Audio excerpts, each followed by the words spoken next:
It's Cindy and Jane on the Backroads in New Carlisle, Ohio, at Indian Creek Distillery, and this is about their history. The next video will be about their bourbons. This part will be family history of the Staley family, which goes back well beyond 200 years in this area. We'll be talking about distilling history in general, and distilling history with the Staleys, and a little bit of the distilling process.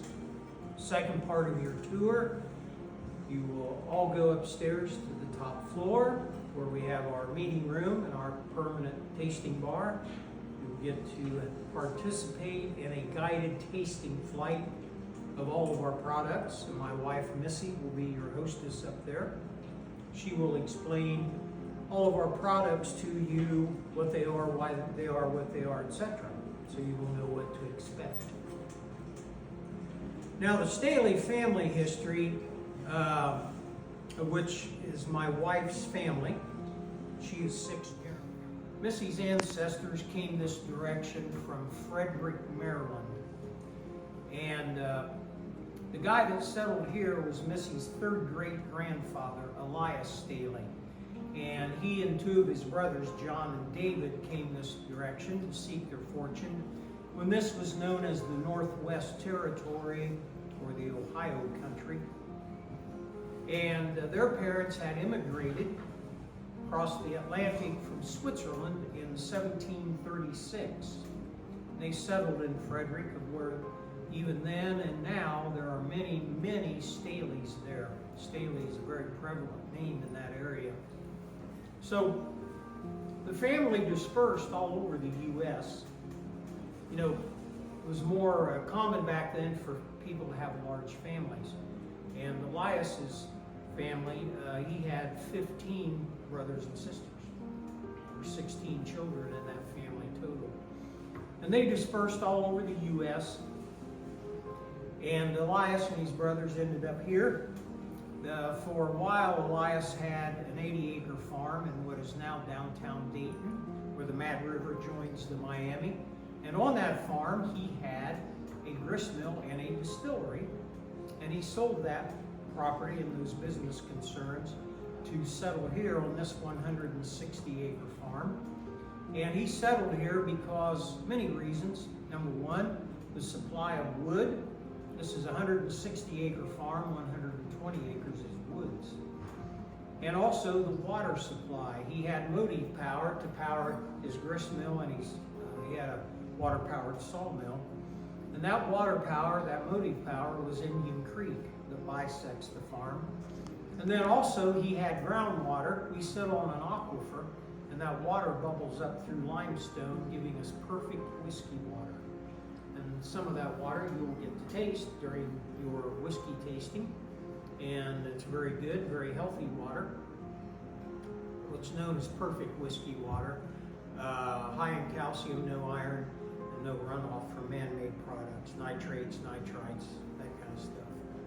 So anyway, what the pattern was back in the day, the Staleys were involved in basically 3 businesses here on the farm. One of those businesses most people are familiar with, that is the business of distilling, turning grain into alcohol. 2 other businesses most people are not familiar with. One is that of miller, operating a grist mill. The grist mill is the forerunner of today's grain elevator. It's where grain was processed. Wheat into flour, corn into cornmeal, and they had the ability to clean grain for farmers, for seed, for future use. A very important building and business in any early settlement. They also had a water-powered sawmill where they could cut wood for their own use, but also for the use of people moving to this area and pioneering here and building their buildings. So a sawmill is very important. But you also have to understand the Staleys themselves were great consumers of wood. Number one, they fired their stills with wood. Number two, they had to have barrels constructed. They would age and ship their whiskey off of the farm in barrels, and they also had fires. They had many fireplaces in the house. The house has 5 fireplaces that would have been very active, so on and so forth. I'll draw your attention to this barrel down here between the stills. That's a very early Staley rye whiskey barrel, and we can estimate the date of that pretty accurately because it has wooden hoops holding it together, the round part holding the barrel together. And it's not very big, because with wooden hoops you couldn't make a very large barrel because they weren't especially strong and they weren't especially reliable. Now, later on, sometime past the 1830s, this barrel probably is an 1820 to 1830 survivor. Around the middle 1830s, the Coopers, who were barrel makers, the Coopers started making barrels with metal hoops. Much stronger, much more reliable, thus allowing you to make a barrel larger. Behind this young lady at the end of the bar is a much later Staley rye whiskey barrel. It's stamped 1905 on the head. And as you can tell, it's larger than this little barrel because they could make it stronger with the metal hoops. So, great consumers of wood. Now, the reason that, what you'll find is, if you do your research, not always, but you can easily say 90% of the time, where you found a grist mill, you will find a distillery close by, either next door, across the mud road, in a general area. Now, why is that? They were complementary businesses because they needed each other. Here's the deal. The grist mill, being the place where grain was processed, it was ground, wheat into flour, corn into cornmeal. Let's say you were a local farmer and you went to your grist mill close by to have maybe 15 bushel of corn ground into cornmeal for your use in the next few months. Well, you had a problem in that you didn't have any money to pay him. That was a common thing. People back then dealt in hard currency, gold and silver, and it was difficult to come by. There wasn't much paper money around, and plus they didn't trust paper money. Still not a bad idea, but they dealt in gold and silver. So when you went to have a service performed or you went to buy something, it was the barter system. You traded a chicken for something or a hog for something. And in the case of the miller, the guy operating the grist mill, and the farmer, you would, let's say you brought your 15 bushel of corn there, and for the service of grinding that into cornmeal for your use, you would give the miller, say maybe 2 bushel of corn for doing so. Now that presented a problem for the miller. Number one, there was no market for the corn. Number two, even if you could get it to a market, it wasn't worth anything. It was difficult to transport. They had mud roads, dirt roads, wagons, horses. So, it took you days to get anywhere. And it was difficult to store. It was susceptible to rot and rodents. So what would you do with all this excess grain you had and you had no market for it? You would turn it into something there was a market for. It was worth something. It was easy to store, easy to transport. It's called whiskey. Whiskey is made from grain. All grain is what we call to be fermentable and distillable, some more than others. Here's the process. As a distiller, you need your grain ground because you have to access the starch in the grain. All grain, no matter what it is, corn, wheat, you name it, has a hard outer shell protecting it. You have to break that, crush that to get to the starch inside. Because starch is converted to sugar. That's the first step. That is called mashing in. That's the mash. That's accomplished by using extremely hot water and enzymes contained in malted barley. The second step after mashing in is called fermentation. That is accomplished by using yeast, adding it to the mash. Yeast is a living organism, and it loves sugar. It actually devours or eats the sugar. There's a lot of byproducts given off of that. One of the main ones that we are concerned with is alcohol. So we start with starch in the grain, we convert it to sugar, we convert the sugar to alcohol. Conversion of sugar to alcohol is called fermentation. That's the process. Now with beer and wine, it halts at fermentation. With distillation, we take it one step further.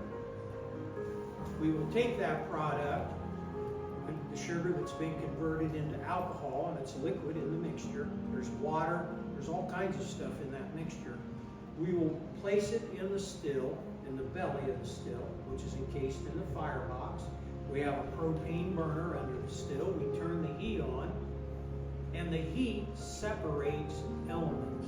That's distillation 101. Water at this altitude, unpressurized, will convert from a liquid to a vapor at 212 Fahrenheit. That's a fact that's fixed. It varies with altitude and pressure. Ethyl alcohol, under the same conditions, converts from a liquid to a vapor at a much lower temperature, 172 Fahrenheit. So what we have to do is, up here in the cap or the head of the still, which is separate from the belly, it lifts off for cleaning and maintenance. This is where the actual separation takes place. Because all those elements boil up into the cap or the head, the higher temperature elements will condense and fall back into the still, but the ethyl alcohol remaining a vapor down to 172 Fahrenheit escapes out of the gooseneck through the line arm into the condensing tub, which is a cooler. Its old-fashioned name is worm tub. There's a copper coil in there, and we circulate our cool spring water through there as we are distilling. Cooling the the copper tube, cooling the hot vapor inside, condensing it back to a liquid. So, distillation 101, liquid alcohol, vapor alcohol, liquid alcohol. So what we want to do, the whole point and purpose, is to convert the alcohol that's liquid in that mixture to a vapor and capture it and leave the remaining elements in the belly. So that's distillation in a nutshell. Now, copper, we usually get a lot of questions about copper. We got a lot of copper going on here, folks. Copper stills, copper tubs. Each of these tubs has a copper coil in it, a copper tube, one of which you can see in the top right picture up here, in the lower right of that top picture. That coil happens to be in this tub over here. But we use copper funnels, we have copper buckets in the back, we have a copper holding tank. Copper is the go-to metal for whiskey. Many reasons for that. One, these stills, by the way, were made in 1820. These are the original stills that Elias Staley started with here.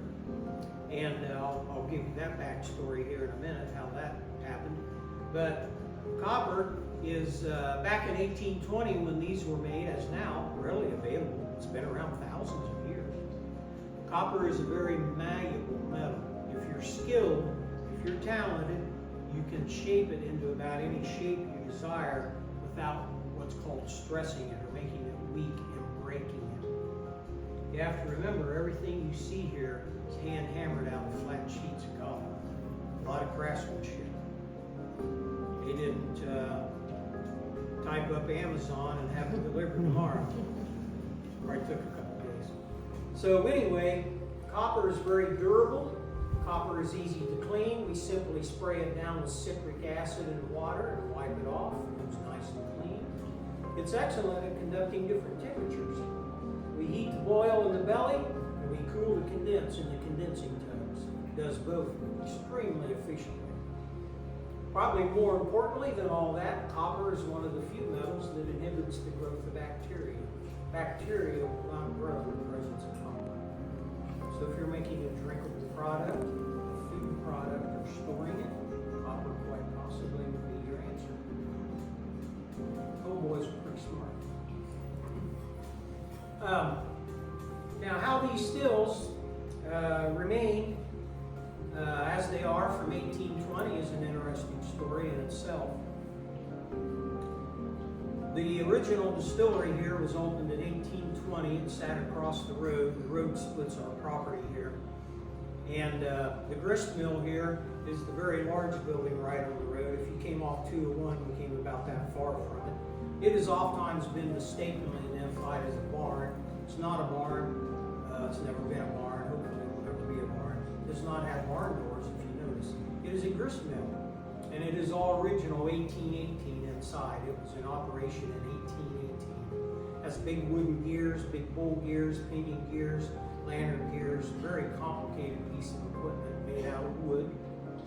Has what's known as 3-run or 3-pair of very large 48-inch diameter French burrstones, 3-pair of those. Very large mill for its time. And the distillery sat across the road, and then back between the house and the barn is where the sawmill is. It's 1820. It's all there. It's all original. And it's the third sawmill on the site. So they had 3 commercial operations going on here for over 100 years. Very busy place, employed a lot of people to run those operations. Until 1920. Anybody know what happened in 1920? Prohibition. The law that prohibited the consumption, well, didn't prohibit the consumption of alcohol. That would be going too far. I mean, that'd be like telling you had to get a shot or something. But anyway, what prohibition did, it prohibited the production, the sale, and transport of alcohol. Okay? And it worked like most government experiments. It did not. They found out if you want people to do more of something, prohibit it. Made a very select few people very wealthy. You probably heard of Al Capone and some of those cats. Became multi-millionaires by running alcohol. You have to think about the unintended consequences of whenever a law is passed. One size doesn't fit all, folks. Not only did prohibition put the distillers out of business, the beer makers and the wineries, think of all the people employed. People that made the barrels, the farmers that sold grain and fruit to those places, the people that worked in those places, the people that transported it, the saloons, the saloon keepers, the people they employed, wreaked total financial havoc on our country. In 1919, the year before Prohibition came into effect, the federal government had collected $480 million. That's 1919 money, not money today. 480 million is nothing today to the government. Back then it was a lot. They collected that in 1 year in excise tax. What happened in 1920? They didn't get any. So what came next? Income tax. Wonderful system, folks. Now we have both excise and income tax. So it wreaked financial havoc on our country, led us right into the Great Depression, which happened right after that, and which was terrible, and took a world war to get us out of that. And so anyway, things got real quiet here on the farm after 1920. I mean, just think about it. Here's a business your family has had. You're at that time 3rd generation operating the business. Made your family wealthy, and the government says, sorry, no more. It's terrible. So the last distiller here was George Washington Staley, Missy's great-grandfather, 3rd generation. He had the sad duty of closing the distillery, and when he did so, we find that he did a couple things that are very interesting. Number one, he closed the distillery, and he also closed down the other operations, the grist mill and the sawmill. Many reasons for that, but without the distillery, they didn't need the grain, and they didn't need the sawmill for the wood. But more importantly, probably, all those businesses by 1920 were severely outdated. By the middle 1800s, most people had gone to steam power for grist mills, they'd gone to roller mills, they had gone to steam power for sawmills and going to circular saws, and even the distilling process was outdated. So he closed everything down, and another thing he did, we find very interesting, when he closed the distillery, he unbricked the stills and took them and hid them away in the warehouse that sat behind the distillery.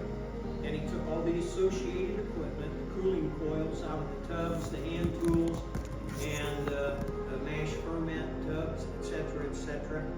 And that's what these pictures are here on the wall.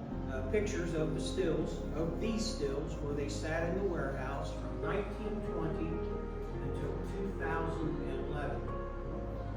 And we had this building constructed for the new distillery, brought the stills and all the associated equipment over, cleaned it all up, had it bricked into its original configuration, put it back to work. And these are the stills that we use to produce all of our product today. They are the oldest operating stills in the U.S. And all of our product is produced in these stills. In these barrels over here, 30-gallon barrels containing what will become our 1820 bourbon. And that we just filled that a day ago. We ran a batch, that's a batch, 60 gallons of product. That will, those barrels will be going to one of the warehouses out back where we age our product for 2 years. Be out there for 24 months, aging and maturing in the barrel. And at the end of that time, they'll be checked. And if we deem they are ready, they will be brought up here and dumped, filtered, reduced, improved, bottling proof, and bottled for our retail product. So that's the process.